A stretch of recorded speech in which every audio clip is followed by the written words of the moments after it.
So I will introduce myself briefly. It would be lovely to see everyone, those of you who are on the couch and in the back because it's so packed at the table. I can't see you that well. I'm Freidy Yanover, and I am born and bred here. I've been in a couple of places since, but currently between here and Eretz Yisrael.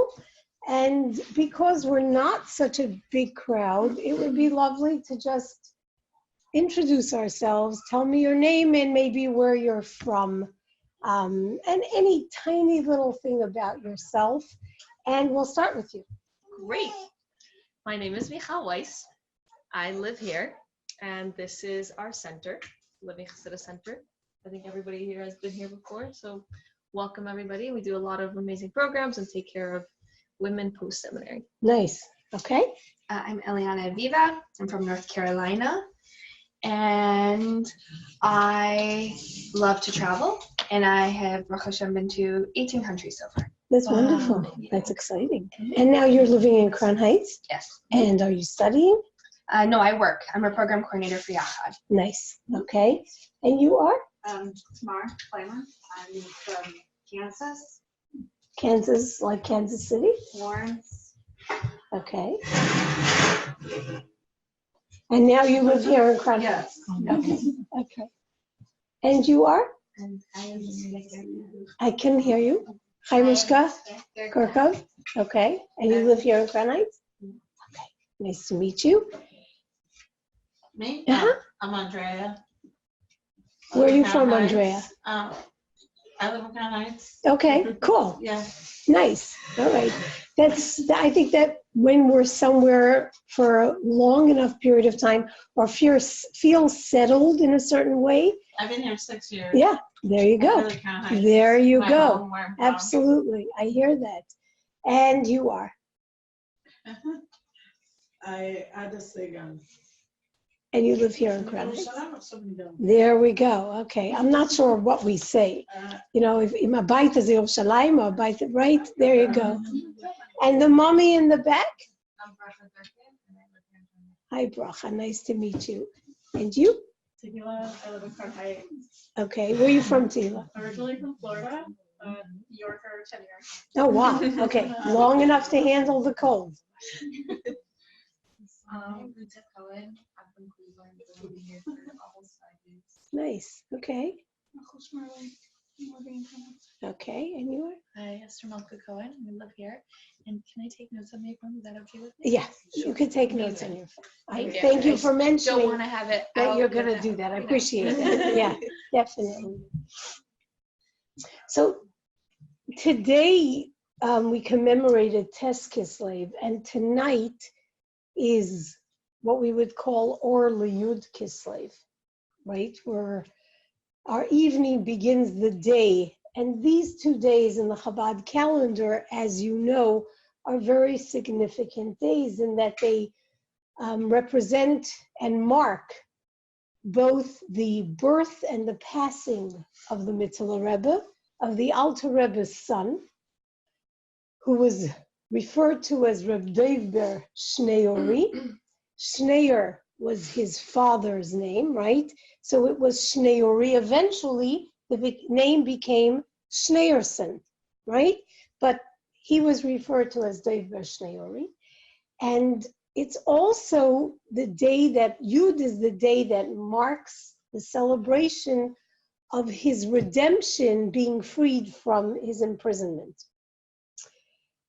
And it's an interesting 2 days in that a yahrzeit is not so much a celebratory day, but a day of commemoration, even though what we celebrate on that day as we commemorate are the works of a tzaddik. And Yud Kislev, which was the day of his release, was just under a year, almost to the day before his passing. So Tes Kislev was the day of the Mitzvah Rebbe's birth. The day of the Mitzvah Rebbe's passing, the day of the Mitzvah Rebbe's passing but his redemption that happened one day later didn't actually make it to its first year anniversary in his lifetime. There's a story that's told. I read it in a book called, if I remember correctly, At My Father's Shabbos Table, a book that was written by a chassid whose name was Rav Chitrik, who is no longer with us in this world. And the story there, it's a series or a collection of Chassidiche Yomim, which is very appropriate for Matzah Shabbos, right? It's Matzah Shabbos, and we tell stories of tzaddikim. As a matter of fact, we should probably have left on the table. I just realized. Should I pass it to you? If you can, that would be great. There you are. Thank you. And this story goes as follows. There was a chassid living kind of isolated from other chassidim in a certain town. And this wasn't so unusual, even though chassidim preferred to live together as we do right here in Crown Heights. It wasn't unusual that chassidim would live isolated from each other because both the Alter Rebbe and the Mittler Rebbe encouraged that chassidim take on farm work and labor wherever they could to assure a parnasa for themselves. So a particular chassid lived quite isolated from other chassidim. And it was Tes Kislev and Yud Kislev were coming up, and he wanted to farbrenged. So he asked townsfolk who he was friendly with, other Yidden in his town, who were not chassidim, if they would celebrate with him, if they would farbrenged with him. But when they asked him what was he farbrenging about, or what was he celebrating and commemorating, his answer was, he's commemorating, he shared with them whatever it is that we're celebrating and commemorating tonight. So they said, oh, really? But this isn't a recent event. He said, no, it's not a recent event. They said, so what are you celebrating? An event that took place so many years ago, and they weren't interested. They had no interest in spending a farbrenged with him in his celebration and commemoration of something that was not to them seemingly relevant. So he sat and he farbrenged alone. He related the entire story of the Mittler Rebbe's arrest and of his release, and he went through it, speaking really to himself. He had a l'chaim, and the entire story was commemorated as he spoke.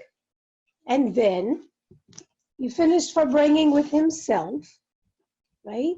He made a bracha achrona. He said Kriyas Shema, and he went to sleep. And that night, in his sleep, the Mittler Rebbe came to him and thanked him for commemorating this day, his Yom Hilula, his time, the Mittler Rebbe's celebration. So sitting together and commemorating these days, not isolated, but as a unit, surely is a great merit for each and every one of us sitting here. The truth is that maybe the townspeople who he approached and wanted to farbrenged with, maybe they were kind of right. This event happened years before the date upon which he wanted to commemorate and celebrate. Maybe they had a point. This happened a long time ago. And it's interesting that in the Rebbe's Sichos on Yud Kislev, the Rebbe mentions this point, but with a twist. The Rebbe really asks, doesn't the celebration of Yud Tes Kislev eclipse the celebration of Yud Kislev? Or the celebration these days of commemoration. The day of Yud Kislev is a celebration, but just now we're going to commemorate and celebrate Yud Tes Kislev, which is the day of the release of the Alter Rebbe from his imprisonment. So that day is a big day of celebration. Isn't Yud Kislev kind of eclipsed by Yud Tes Kislev? Which is kind of asking a similar question, while not in time, but in the date itself.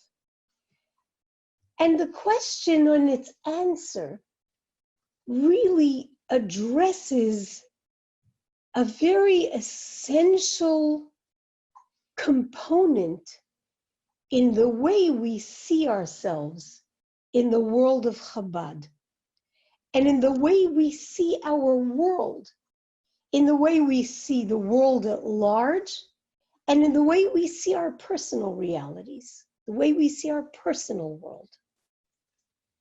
What does that mean?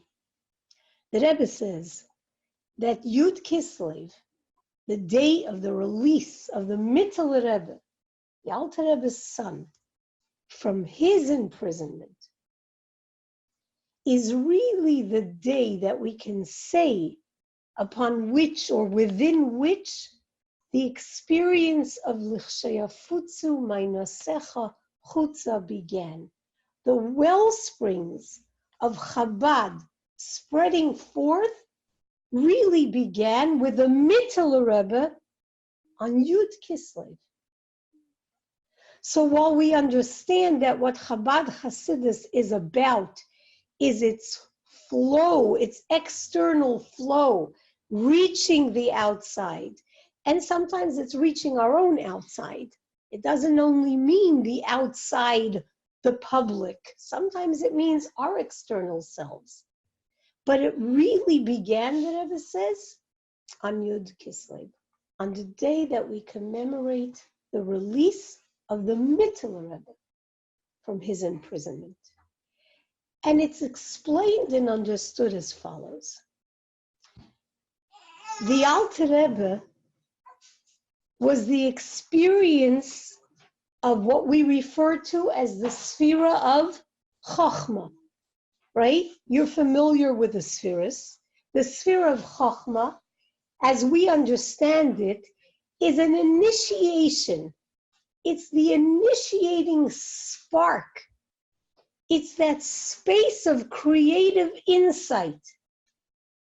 So that the Chassidus of the Alter Rebbe was the initiation or that spark of Chochmah, of Chabad, that was being brought into the world. The Mittel Rebbe was the Bina to the Alter Rebbe's Chochmah.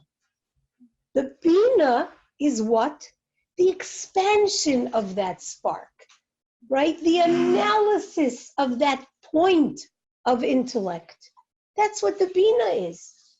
So the Mittel Rebbe took the Chochmah and expanded it, and that becomes the L'chsheyafutzu Mainasecha Chutza. That's that outwards expansion. So when we celebrate Yud Kislev, we're really celebrating what Chassidus is for us, what Chassidus means in our own lives. And I want to develop that thought in a moment, but I want to preface it with an anecdote from the Mittel Rebbe's wedding. At his wedding, the Mittel Rebbe had what's called a badchen. Are you familiar with what a badchen is? So at Chassidic weddings, even today, there is a person who is well skilled in the art of creating rhyme, sometimes serious, sometimes humorous, about the family of the chassan, the family of the kala. And he has this is a man who was skilled in poetry, but skilled also in the art of, let's say, entertainment. And in Hasidic weddings, even today, there is still a batchen who gets up at some point during the wedding, who is hired by the families of the bride and the groom to sing not necessarily the praises of, but really that's the point, of the families that are joining in marriage. So at our weddings, sometimes somebody will get up and speak about the chassan and about the kala and speak their praises. This goes a little deeper into the realm of the families of the chassan and kala themselves. So at the wedding of the Mittler Rebbe, there was a batchen, but this batchen wasn't an entertainer, though he was skilled. He was a great scholar, and it was known that before he got up at a wedding to do his batchanut, he would sit and study Gemara. That was his preparation. Now, he was asked to be a batchen at the wedding of the Mittler Rebbe. The Alter Rebbe was sitting there. It was a little hectic. And so he made a l'chaim, maybe more than one, to give himself a little bit of courage. And he began to speak and to share. And one of the things he said was that the word talus is an acronym for a very important message. What's a talus? Talus is what a chassan puts on, right? Only after he's married. What do we understand about a talus? We understand, according to Chassidus, that a talus is an extra beged, an extra garment that represents an illumination, a gilui, a revelation of godliness in the realm of makif. So it's like a transcendent extra illumination that descends upon a chassan, right? Chassan and kala stand under a chuppah, and that is an expression of a revelation of makif, a transcendent revelation. The talus, too, on a personal level, serves that purpose. He said, what is a talus an acronym for? Now remember, the batchen speaks, the expression would be tongue-in-cheek. You're familiar with the expression, right? So what does tongue-in-cheek mean? With humor. Not sarcasm, but humor. Maybe hidden humor. And he said that the word talus is an acronym for the words, and I'll say it the way he said, and then I'll translate it, tov la'asot, yum geheit shuva. So a talus is spelled tet, lamed, yud, tof, right? So tov la'asais, in the Ashkenazic vernacular, right? It's good to do. Yum geheit in Yiddish means while you're yet young, tshuva. It's good to do tshuva while you're yet young. That's an interesting message to be giving at a wedding, and certainly to find this idea as an acronym for the talus itself.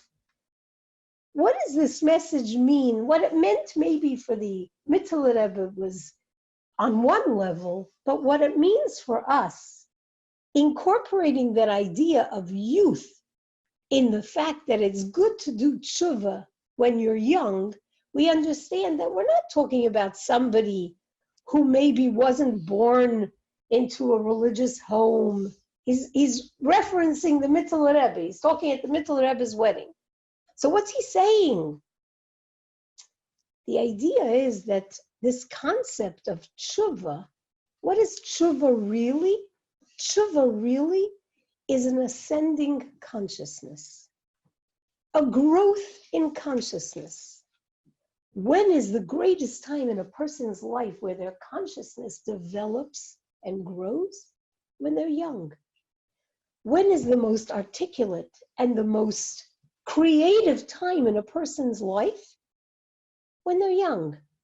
Toiv la'asais yum geheit shuva means this is the time where your creativity sparks your consciousness and your growth develops at a rapid pace. Toiv la'asais yum geheit shuva. Let your consciousness develop and rise and rise. That's what tshuva is. Tshuva is not, I did an aveira and therefore I need to, what, fix it? That's something else. That's not tshuva. Tshuva is a rising consciousness where my consciousness expands further and further, and I push curtain after curtain after curtain aside so that I'm connecting on a higher and higher level with God Himself. The ultimate experience of tshuva, in fact, is redemption, is geula, right? That's the ultimate experience where I have, to the extent that every curtain has been pushed aside between me and God, and now there's the experience of redemption. That's what geula is. That's what the experience of Mashiach is. It's the supernal level of consciousness. With that in mind, and I think that this evening was titled "What We Learned from the Mittler Rebbe," right? If anyone looked. Yeah. So what we learned from the Mittler Rebbe is everything. And what I'd like to do tonight with you is take this idea of Bina that is developed really in three different ways. Chassidus teaches that Bina has breadth and depth and length, and discuss those three experiences through three different ideas in Chassidus. But first I want to introduce it with this, and if you pass me one of those, and then if somebody wants to distribute them, there were 2 sheets, or you did them back to back? Yeah. Perfect. Okay.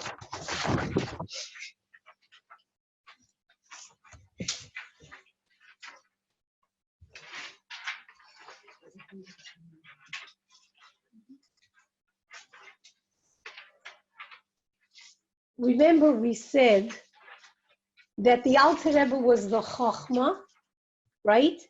And the Mittler Rebbe, the Bina. And the way the Rebbe refers to this is that the Alter Rebbe was the Ma'ayan, was the well, right? The spring. And the Mittler Rebbe, the river of expansion. In thinking about tonight, I kept bumping into water over and over and over again.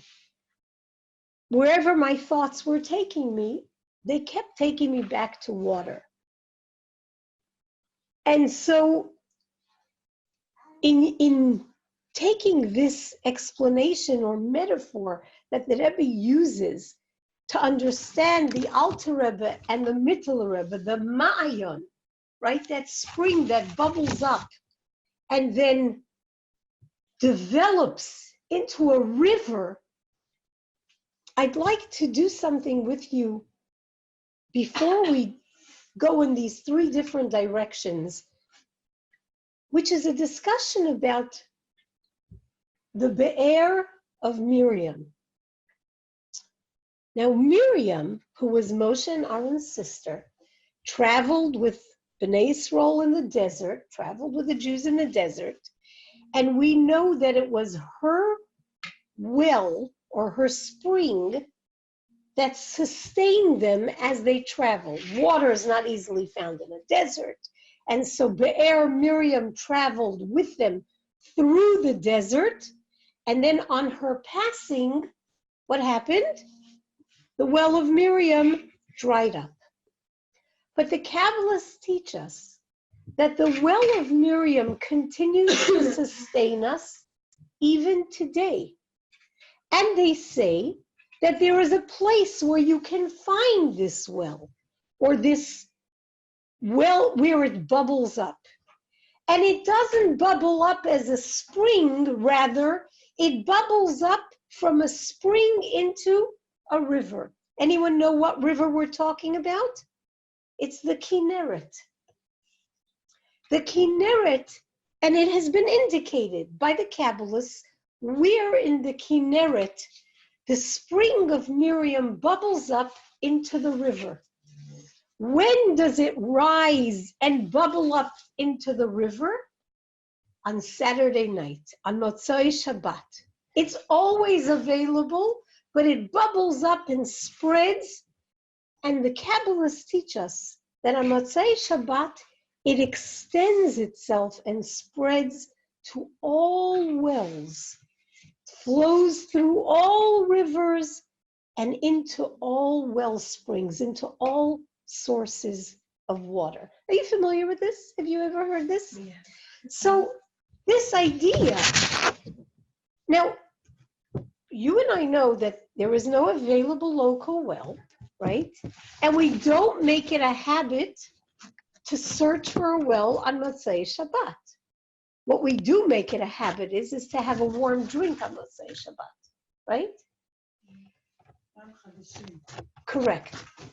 So the experience, though, while it's not something that has become custom for us, is very much associated with what Motzei Shabbat signifies and what is available to us on Motzei Shabbat.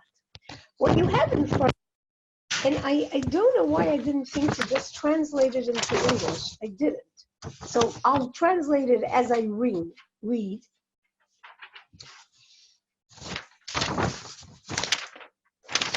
So the first page, if you're going to follow in the Hebrew, the first page is Chav Tes, 29.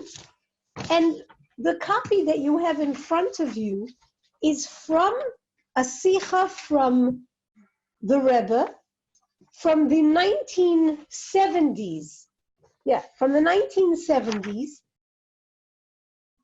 And it is not a Sicha that's printed in the Likutei Sichos, but rather there are some really large books of Sichos that were distributed, I suppose, in the 80s, were sold in the 80s.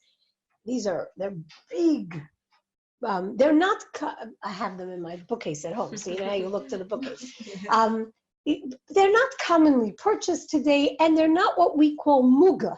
That means that the Rebbe did not have the time to actually go through these sichos, correct them, etc., but they were transcribed by the scribes who transcribed all of the Rebbe's sichos. In this sicha, the Rebbe references and speaks about this Be'er of Miriam. So starting at the beginning of page 29, it's following on the page before, but it's sufficient for us to start from here. And the Rebbe mentions that this water is water that heals from all illnesses. And therefore, lekach, I'm on the first line after the comma, lekach noyhagim, and therefore there's a custom to drink from this water, to fill up from this water every Motzei Shabbat.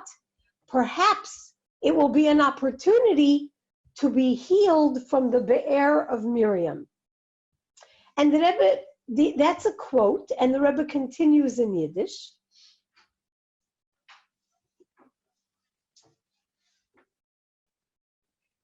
So and I'll abbreviate what the Rebbe says. Therefore, we see this idea of Be'er Miriam has a specific connection to Motzei Shabbat, because we're taught, and particularly by Rabbi Chaim Vital, who was a Kabbalist in Tzfat, that the waters of Miriam are available to us on Saturday night.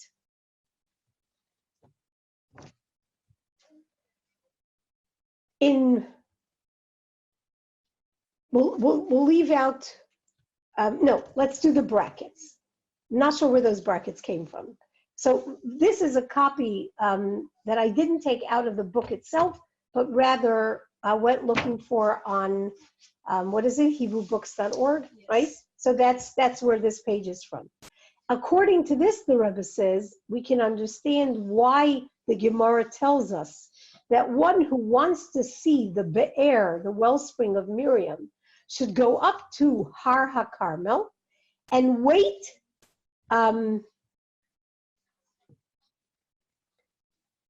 to see, and he will see a specific place in the river, in the waters. And this specific area, this place is where the waters rise up. This is the Be'er of Miriam. And in order, why do you need to know this? Why does the Gemara tell us this? So that we know that we can go and drink from this water. And as it's known that once Reb Chaim Vital went with the Arizal into the waters of Tveria, and when they came to a specific spot, the Arizal gathered water and told him to drink it, saying that he is now drinking from the wellspring of Miriam. But the Rebbe says there's something surprising here. What is surprising?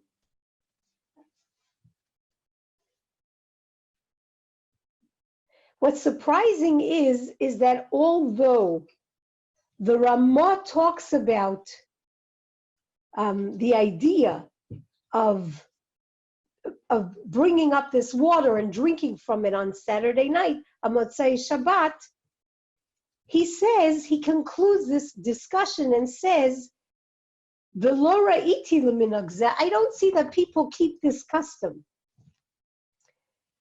And then the Rebbe says, and it's in parenthesis, that it seems that the reason he said this was because he didn't want that the women in Krakow should immediately after Baruch Hu on Saturday night run out and collect water in the springs and in the wells. Now, there's no lengthy explanation on this. What does it mean that the Rebbe says it seems that he didn't want? But what is interesting to me is that who would run out if indeed they knew this? If he said this was a custom, who would run out and collect water as soon as Shabbos was out? The women. And the Rebbe continues and says,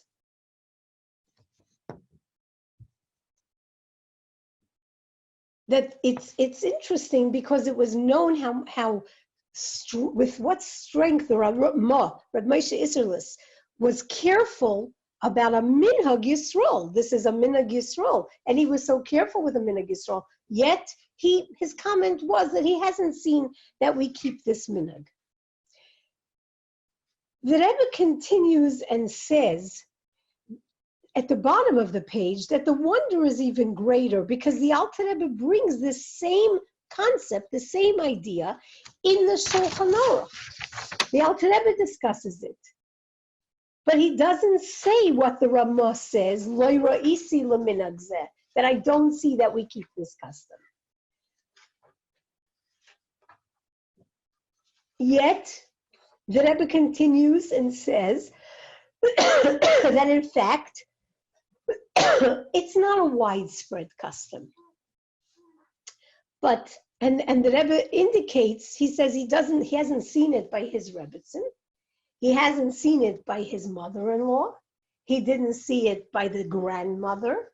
So again, it's fascinating that the references are constantly to where would you get confirmation of this blessing, or where would you find the source of blessing, or who would rush to this source of watery blessing? A woman. Or furthermore, and a little bit more expanded, is that women were always known and are known to be careful with what? With a minhag Yisrael. That a minhag Yisrael rests in the supreme care of a woman.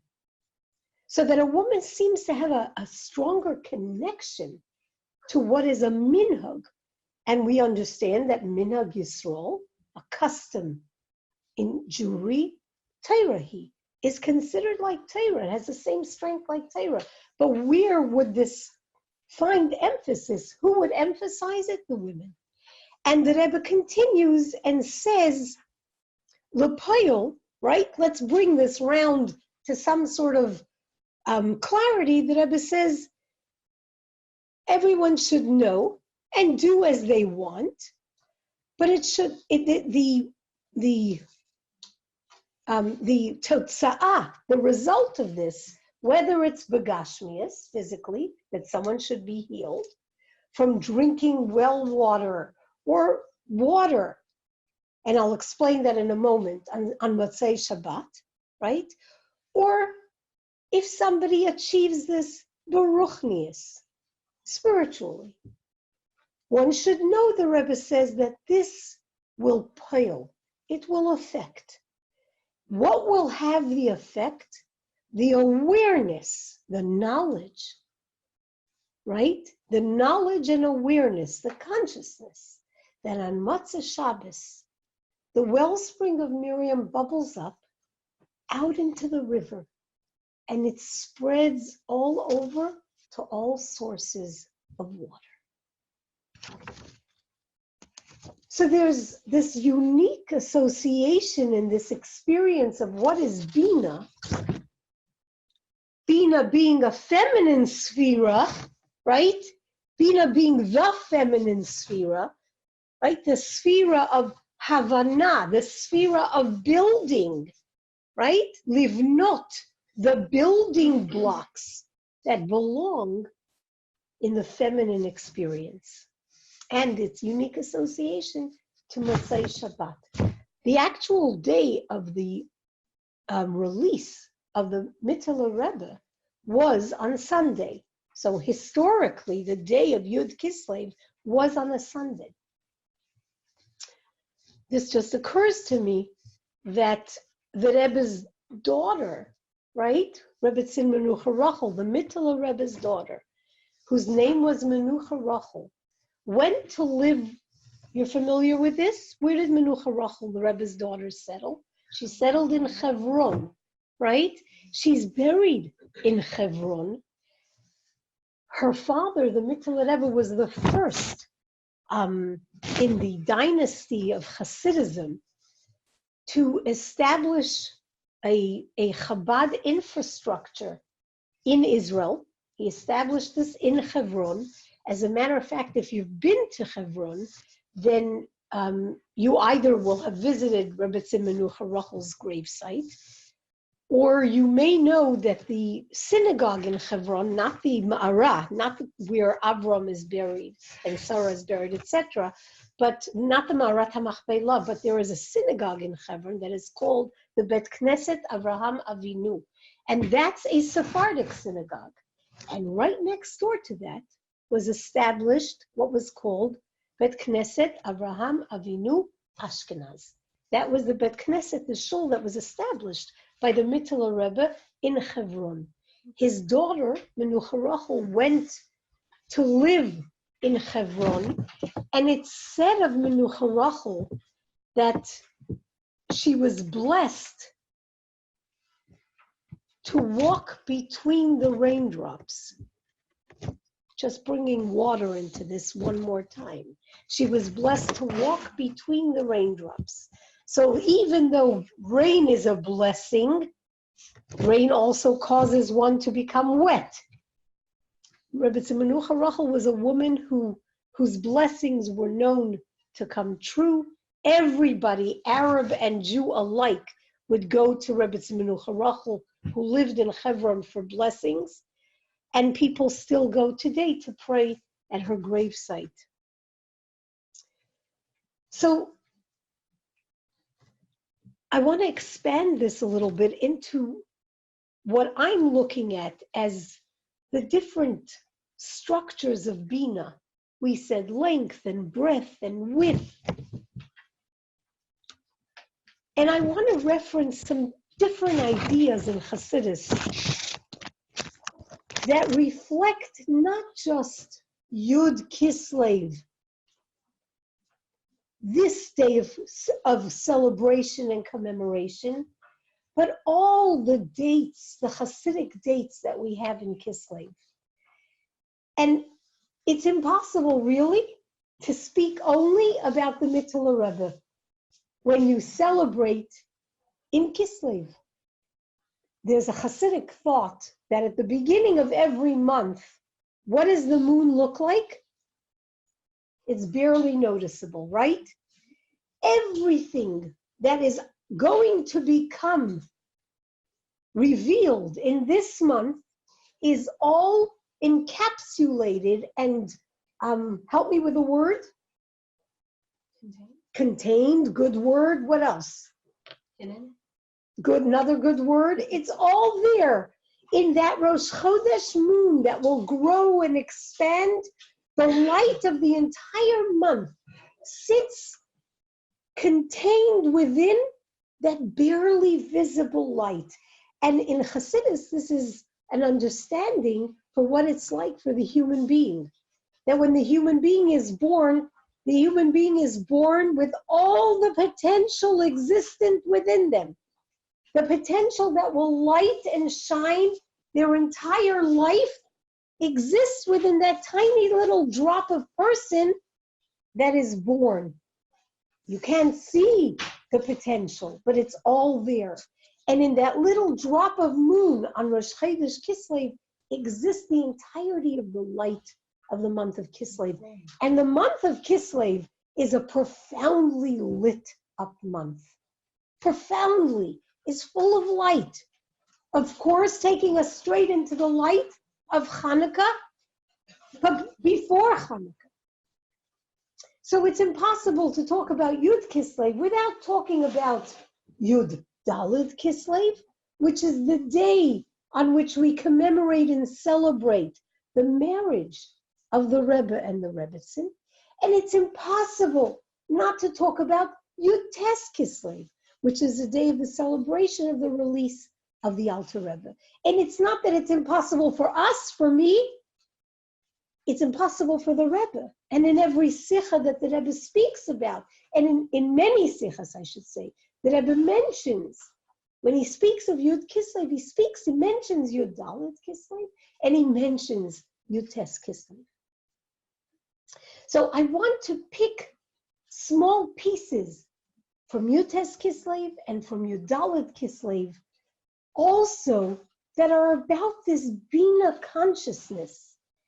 We'll make them brief because I think that our farbrenged was supposed to be an hour.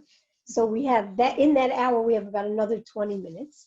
So I'll keep them brief. They'll just be ideas that will play on the periphery of your minds until you explore them further on your own. But we'll explore them together a little bit now. From Yud Dalet Kislev, I want to pull out something that the Rebbe mentioned on his 20th, I think it was 20th or 25th, I can't recall which. It was Tafshin Chav or Tafshin Chav Hey, and it was either 20th or 25th wedding anniversary. We farbrenged the Chassidim in 770. The Rebbe mentions something. And he makes mention of this with great pride.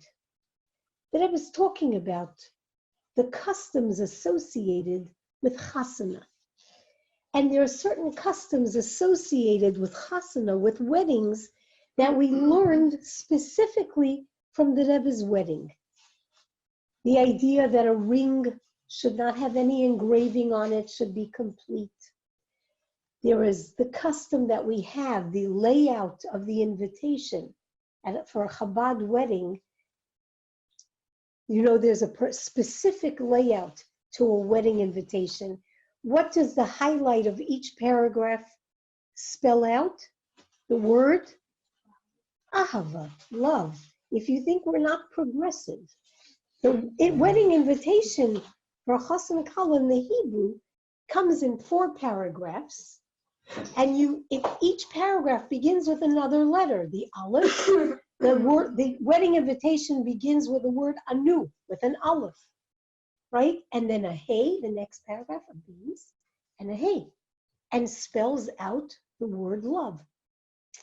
And we follow that prescribed wedding invitation for our wedding invitations, and so on. There are different customs that we learn from the Rebbe's wedding. And the Rebbe is talking about this at a farbrenged, and then he talks about the value and the preciousness of Chassidim taking on the customs that were once uniquely the customs of the home of the Rabbeim. Do you want to move down a little so that no one's perched? Thank you. So, and the Rebbe mentions this almost casually. And this is what he says. He says, like the custom that Chassidim have, and it's been made known to him recently, the Rebbe says, that even women have this custom where they throw a towel over their shoulder when they're washing, doing the mitzvah of Netilas Yadayim. Now, Netilas Yadayim, how is this? This is a mitzvah, right? What's custom about the mitzvah of Netilas Yadayim? And so when we dig a little deeper, so that just not to gloss over this, the Rebbe made this comment with great pride. He was so elated to say that the women too have this custom that recently he became aware, doesn't say how, that women have taken on this custom of throwing a towel over their shoulder in the washing of the Netilat Yadayim. Again, custom or mitzvah? It's a mitzvah. What's the custom? The custom in the mitzvah of Netilat Yadayim that is uniquely about Hasidim having taken on a custom that was customary by the Rabbeim, and I'll explain that in a moment, is that when we wash, we don't wash 4 times, rather we wash 6 times. There are other Hasidim who wash 6 times, and Sephardim wash 6 times. But the Jewish world at large washes 4 times. Washing 6 times has Kabbalistic backing. It's of Kabbalistic nature. Where does the 6 times washing come to us? When the previous Rebbe was a child, he writes in his memoirs that when he was a child of about 4 or 5, he realized that everybody finishes davening in shul, and his father, the Rebbe Rashab, is still standing in davening. Not only is he still standing in davening, but he's crying. So the Freidy Rebbe says he was so sad, he was like devastated, that first of all, his father doesn't finish when everybody's finished. Like, why? How come he's not finished? Everyone's done. And second of all, why is he crying so hard? So he went home and went to his mother, who said, ask your uncle. The Freidy Rebbe's uncle was Reb Zalman Aram, the Razah. He went to ask his uncle. So how do uncles answer their little nephews? Not straight, right? So what did he say to him? He said, when your father was in Cheder, he didn't learn how to read. So it takes him a very long time to read the davening. And he's upset, so he cries. This poor kid. So now he was beside himself. So I don't know why his mother didn't answer, but she said, go to your Baba. Remember, the Freidy Rebbe was very close with his grandmother, Rebbetzin Rivka. So he went to his grandmother. And his grandmother said to him, your father can read very well. But when he davens for all Jews. And so he cries. When he's davening, he cries. Because he's davening for Klal Yisrael.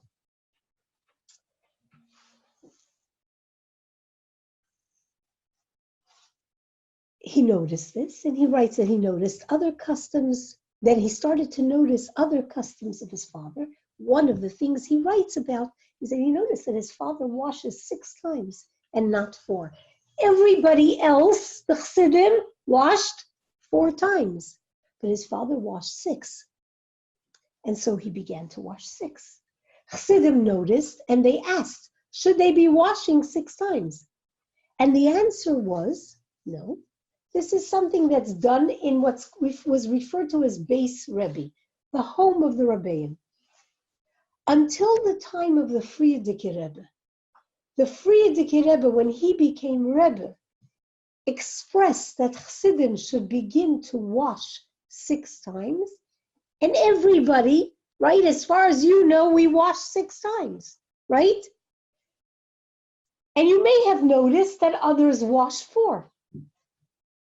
What is this idea of Netilas Yadayim? What is this mitzvah of Netilas Yadayim? What are we doing? We started our conversation by saying that what is Bina? Bina is about expanded consciousness. What is this mitzvah of Netilas Yadayim? The mitzvah of Netilas Yadayim, which Chabad custom is to do even with a little baby. Why? Why do we do Netilas Yadayim even with a little one? Because what is this mitzvah? This mitzvah is about empowering consciousness in a Jew. What are the components of this mitzvah? There are 2 components. Water and hands, right? We pour water over our hands. What does water symbolize in spiritual realms or in the sfirot? Water is representative of intellect, of seichel. What is the nature of intellect? It runs cold and continues to flow. You can't shut your mind off, can you? Can't shut down your thinking. It's almost an impossibility. Water always continues to run. And naturally, it is cold, just like intellect is cold. What do the hands represent? So the Gemara says that the hands are always active. And Chassidus explains that the hands represent the midos, the emotions. So what is this mitzvah of Netilas Yadayim? We take water, which is intellect, and we pour it over our hands, which are emotions. And what are we doing? We are guiding our emotions via our intellect. What's a fundamental teaching in Chabad Chassidus? How do we fundamentally become conscious Jews? The mind must rule the heart. Or as we say it in the vernacular, moyach shalit ala lev, that the mind guides the heart, it rules the heart. So the mitzvah of Netilas Yadayim is what? It's empowering the Jew and even the tiniest little Jew. Because a baby by nature, from birth, is emotional. It's an emotional creature. First thing a baby does is cry. Second thing you get from a little baby is what? 3 weeks in is a smile. These are all emotions. So in order to empower the child, in order to empower ourselves, first thing that we do in the morning is what? Is wash Netilas Yadayim. Is pour intellect over emotions. Now how many, this I haven't actually seen explained. How many emotive spheres are there? How many emotive spheres are there, ladies? You know this, I don't have to say. There are, in fact, emotive spheres, there are 6. Because Malchus is not an emotive sphere. So Chesed, Gevura, Tiferet, Netzach, Hod, and Yesod are what? The 6 emotive spheres. So when we pour emotion over intellect over emotion, and again, I have not seen this, but this is my understanding, we pour 6 times. On Yud Dalet Kislev, when there was a question, so I'll take your question in a moment. On Yud Dalet Kislev, when the Rebbe is talking about his anniversary and minhagim of Chassidim and what he's proud of, what does he mention? That women have undertaken this custom. So why women? What is the idea here is that when we talk about the length of Bina, now Bina is the feminine sphere, right? And Bina is the river that flows from the spring. When we talk about that flow, the Rebbe said the women are ensuring that this custom is kept up.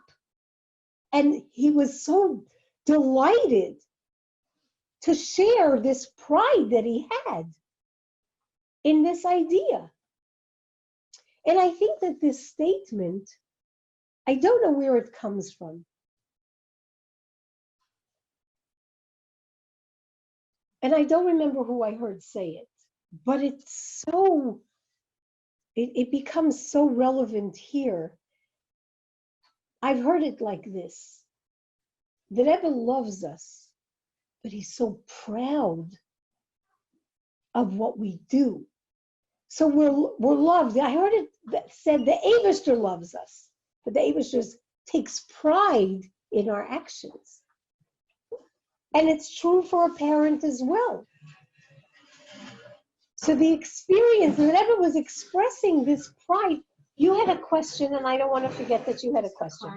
Yes. How are hands going to be? So the Medrash, the Gemara says that the hands are the busiest part of the body, and that the hands have nails. And nails, the word in Yiddish is gribbel. Nails kind of get into things. And what are emotions? Emotions are an expression, and that the hands are always busy, is what the Gemara says. The hands are always busy. That emotions, like the hands that are always busy, are never at peace, which is not like seichel. Seichel is constantly moving, but that they're never at peace. The idea, the Freidy Yanover expresses it as that you don't love one day like you love the next. And the opposite is also true. That your emotions are constantly in flux. There's constant movement. The least restful part of us is our midas, is our emotions. Thank you. Welcome. So that's one idea. Now I want to direct your attention, but not in now, to this mimer where the previous Rebbe talks about this, because it's not a lengthy mimer, but it's a mimer that we need to have at our fingertips, no pun intended, right? Because the mitzvah Netilas Yadayim is fundamental. For a lot of us, that was the first mitzvah we did. You know when? When we walked in Friday night, right, to the first time to a Shabbos meal, got some kiddush, and then got escorted to the sink by maybe a 5-year-old who stood there and showed us how to wash our hands. Now, we knew how to wash our hands, but all of a sudden we're being taught a whole different kind of wash our hands. And then as we learned more and more mitzvahs, the easiest one suddenly was what? Netilas Yadayim. But that mitzvah of Netilas Yadayim is fundamental to the consciousness of living as a Jew, or to the consciousness of growing as a Jew. Because it's about guiding emotions through consciousness.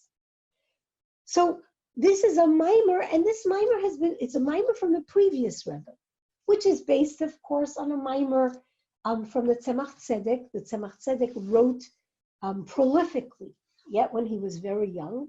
Who's the Tzemach Tzedek to the Mittler Rebbe? He's the Mittler Rebbe's son-in-law, a grandson of the Alter Rebbe, but the son-in-law of the Mittler Rebbe, and he wrote prolifically. And one of the things that we learn from the Tzemach Tzedek is a sefer that's called Derech Mitzvotecha, right? The path of your mitzvahs, where the Tzemach Tzedek expounds very Kabbalistically on the major mitzvahs in Judaism. One of them is the mitzvah of Netilas Yadayim. The previous Rebbe's mimer on this is not as Kabbalistic, but is very fundamental. It's been translated into English, so make yourselves at home in it. Learn this mimer and teach it to others, because it's about, why do we do the simple mitzvah? It's so simple. And many of us have never asked the question what this mitzvah is about. And nothing is about the physical act. It's about the spiritual profundity and impact. And that's what the mitzvah Netilas Yadayim is. Water over our hands. Seichel over our emotions. And what you'll discover in the mimer is the previous Rebbe talks about the different ways that we wash our hands. The idea that when we wash our hands for bread and we're making the blessing, what do? We raise our hands. And people mistakenly think that where are we raising our hands to? Hashem? No. To our minds. To our seichel. That's right. Because it's not just seichel over midas, it's raising our midas to our seichel. So the mimer, you can find it it's online. You can find it in Chabad.org, and it's in a 2-volume series called Chassidic Discourses. The translator is Rabbi Shalom Ber Weinberg, and the mimer starts with the words HaMizbeach HaZahav, the golden Mizbeach, the golden altar. You'll be thrown off by the beginning. You can actually find this class. I teach this mimer online, I think. This mimer is available to learn online on Torah Cafe. I'm not sure. And this is fundamental. So that's the length of the Bina, that it descends into the realm of Malchus, that it descends into the realm of our consciousness. And where does the Rebbe find his pride in this discussion?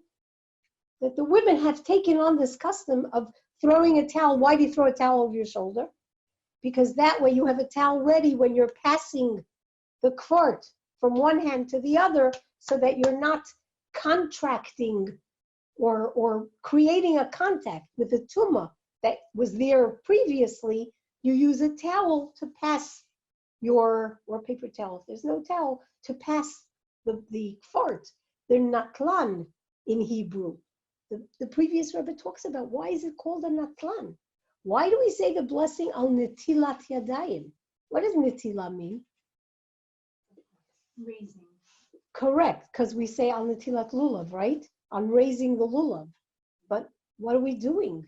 We thought we were washing. We're not washing and we're not rinsing. We're raising. We're raising our emotions. And all of that is in the mimer. And briefly, I want to touch on another thought. Also, born of the notion of water, and this has to do with Tes Kislev. And this is really the breath of Bina, the breath of consciousness.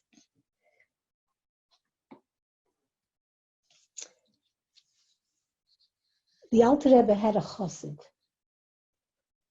whose name was, I believe his name was Shalom Shachna.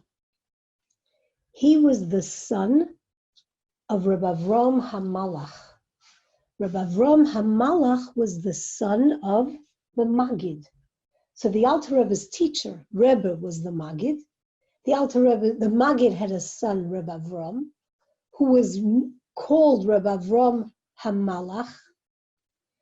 We commonly think that he was called Reb Avram HaMalach because he lived a very aesthetic lifestyle, but in fact, that's not accurate. There's another reason, which escapes me at the moment, so we'll leave it.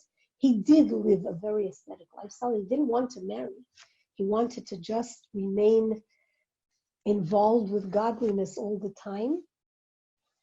He was very close with the Alter Rebbe. They learned together. He died, he married, he had a son. He died very young. And the Alter Rebbe was very involved in the raising of his son, the Shalom Shachna. When the Alter Rebbe was imprisoned, this Shalom Shachna became very ill, deathly ill. Doctors were despairing. For the entirety of the time of the Alter Rebbe's imprisonment, he was delirious with fever. He was paralyzed. He was incapable of moving. It was Rahmanas.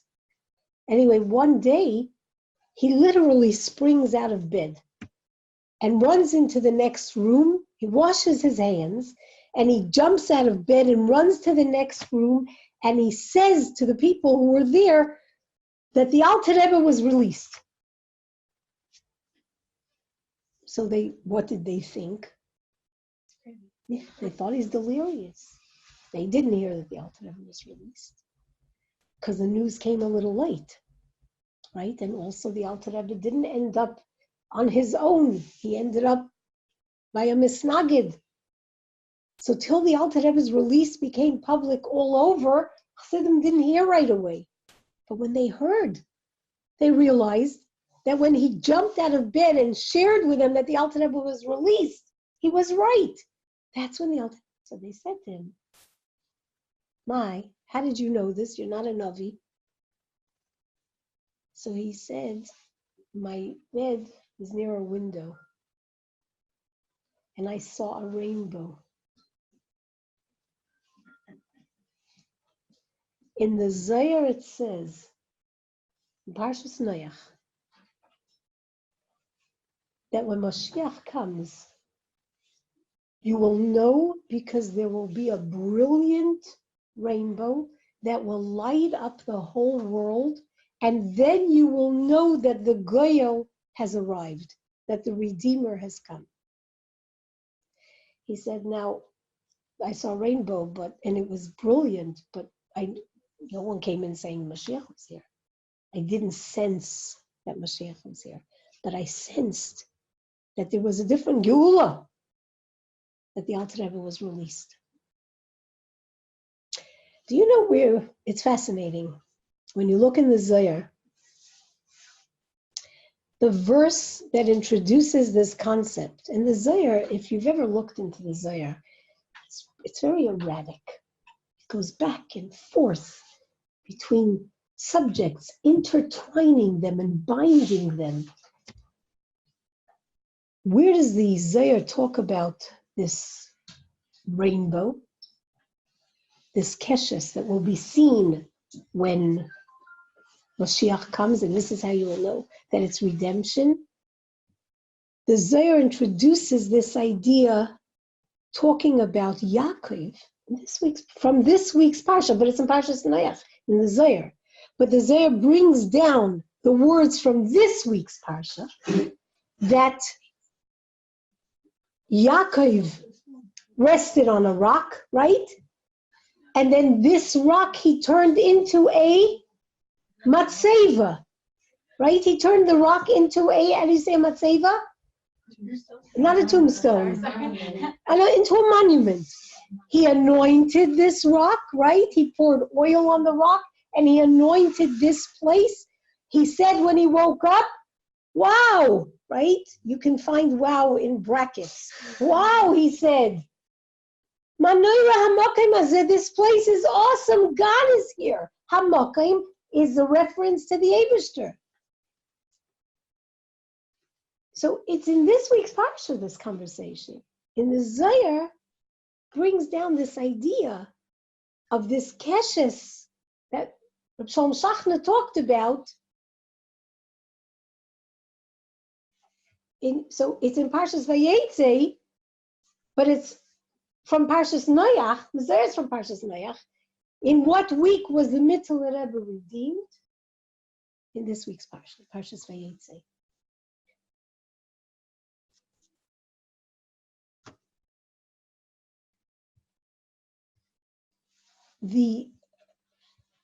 This takes us back to the earlier idea that the Rebbe says that Tes Kislev, that redemption is only the chachma of the bina of l'chshei afutzu ma'inasecha chutza. The bina of Chassidus becomes profoundly spread, whether internally, externally, in our external reality. What does that mean? Maybe we should say for a minute what that means, our external reality. And into the external reality of the world didn't start with the Alter Rebbe, started with the Mittel Rebbe. That's who it started with. So this experience that Shalom Shachna had of a rainbow reflecting the idea of redemption. What's a rainbow after all? What is a rainbow? It's light that is reflected in a raindrop. That's what it is, right? It's the refraction. To be scientifically accurate, it's the refraction of light in a raindrop. And because there are many raindrops, we get the full spectrum of what? Of color. There's another place in the Zohar where it says that there'll be yet another color to the rainbow, added to the rainbow. And that will be how we know that Mashiach has come. But that experience of this expansion of light. And it strikes me as so interesting that today the rainbow has become hijacked as an emblem of something that counters holiness. And isn't that really the way it is? Isn't that really the way it is? That there needs to be that which counters in order for us to persevere with holiness. There needs to be the challenge in order for us to be able to rise above. And I think that that's what we mean when we say the external of the self. Internally, I may be living Chassidic or learning Chassidic or whatever it is, but then my life becomes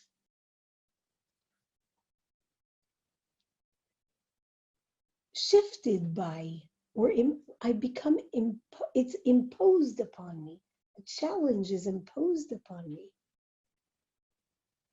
And when a challenge is imposed upon me, that internal living Chassidic now needs to become an external living Chassidic. So I'm advancing in my relationship with God, and then God says, well, I don't know what God says. I'm not speaking for God. So I don't like speaking for God. I don't speak for God. But then there's a challenge in my life. What is that challenge about? Come on, Eibishter. I'm like doing what you want, how you want, even beyond in the pneumius of Torah, and the most inner reality of Torah. I'm living Chassidus. Are you imposing this challenge on me? What does Chassidus tell us? Because then the external experience of you, the l'sheyafutzu ma'inasecha, those well springs, that river that flows, it's now impacting the outside of you. How do we understand the challenge? And who doesn't have a challenge? I don't know anyone who hasn't been challenged. It just doesn't exist, that reality. So is a challenge an aberration? What's an aberration? Anyone? What's an aberration, ladies? Huh? I have no idea what that word Something means. different from the norm. Yeah, right. Something that differs from the norm. Correct. Yeah, right. Exactly. Is a challenge an aberration? In other words, is a challenge something that's not supposed to happen? That's how we look at things, right? Oh, it's an asayan. Hashem, take away this asayan. Taka Hashem, take away this asayan. It's true. But is that what a challenge is? It's like it's not supposed to happen? Life wasn't supposed to look like this. Is that really what that's about? Is that how Chassidus sees a challenge? My life wasn't supposed to look like this. So how does Chassidus see a challenge? And we'll finish with this idea. This is our last expansion on the idea of what is Bina. What does Chassidus say about a challenge? And again, we're heading into water. Let me tell you in advance, we're heading into water. What's the challenge according to Chassidus? And where do we learn this idea from? Where does this become?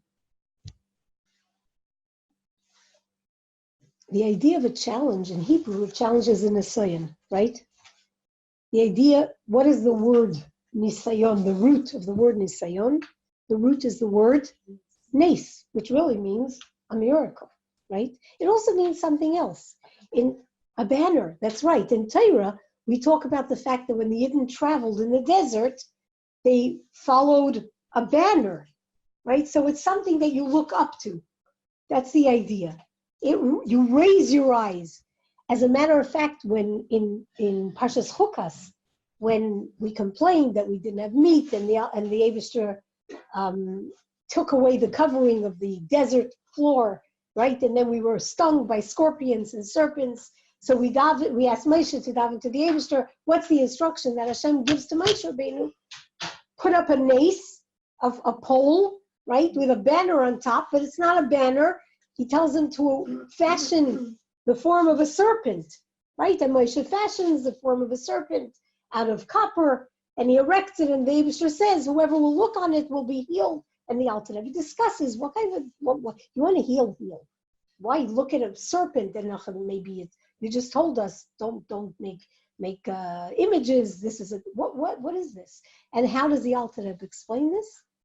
And the Mitzvah Rebbe elaborates on this, that the Eibishter wanted to teach us there in the Midbar, that when there's a Nisayan, the Nisayan that you're looking at comes from the source of everything. Look up. And so this idea, and the Kabbalists talk about this idea that every word in Torah that has the same root as another word somewhere else, they have an association. So where do we have this word nace again? We have it, a nace, this banner, this pole. We have a Nisayan, and then we have it again. Where do we have it? We have it by Kriyas Yamsuf. What happened? What do we say in Hallel? Hayam Ra'ah Vayanas, right? The sea saw and fled. What did the sea see? The sea saw the bones of Yosef, Atzmas Yosef. And in honor of Yosef, the sea split. What was so honorable about Yosef? So what was Yosef? So the Chassidus explains this, that Yosef had a Nisayan. Actually, Yosef's Nisayan was a moral Nisayan. He didn't just have stam, simply a Nisayan. He had a moral dilemma. What was his Nisayan? The Torah tells us that Yosef was a young man who was very good looking. He had been orphaned of his mother at what, age 9? He grew up and his brothers clearly didn't look favorably at him. He was a shtickle dreamer, right? They sold him into slavery. This was not a young man with what you would call an easy life. And then he's working in the home of Potiphar, and Mrs. Potiphar is very interested in him, and she attempts to seduce him. So taking into consideration where he was coming from, right? We know he was coming from his father's home, and ultimately that's what saved him. But Lepoil, this was a young man who knew that he was a very good-looking guy. Torah mentions it for a reason, right? Yosef too had this awareness. He's sold into slavery, working in Potiphar's home, and Potiphar's wife is trying to seduce him. What does the Torah say? She grabs his coat. She's determined this time. He's already rebuffed her a few times. This time she grabs his coat. And the pasuk says, Vayonos Yosef. Here's that word again. And Yosef fled. In the merit of Yosef's holding strong, in this Nisayan, the sea splits. And Bnei Yisrael walk through. Not to the other side, as we know, but almost in an arc.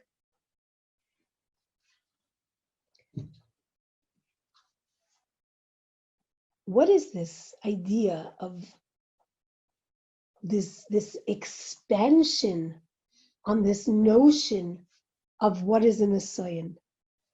We can look at a Nisayan in a very simple way. It wasn't meant to be. Why me? My life wasn't supposed to look like this, or whatever it is. Or it's a challenge at work. Maybe not hugely significant, but rather more minor, at least in the face of other challenges. What does Chassidus say? Expand on it. Expand on it upwards until you can see it like a miracle. That's why it's the same sheirish. Go through it. Walk through it like you're walking on dry land. That the merit or the experience of a Nisayan brings the opportunity for miraculous connection with the Eibishter.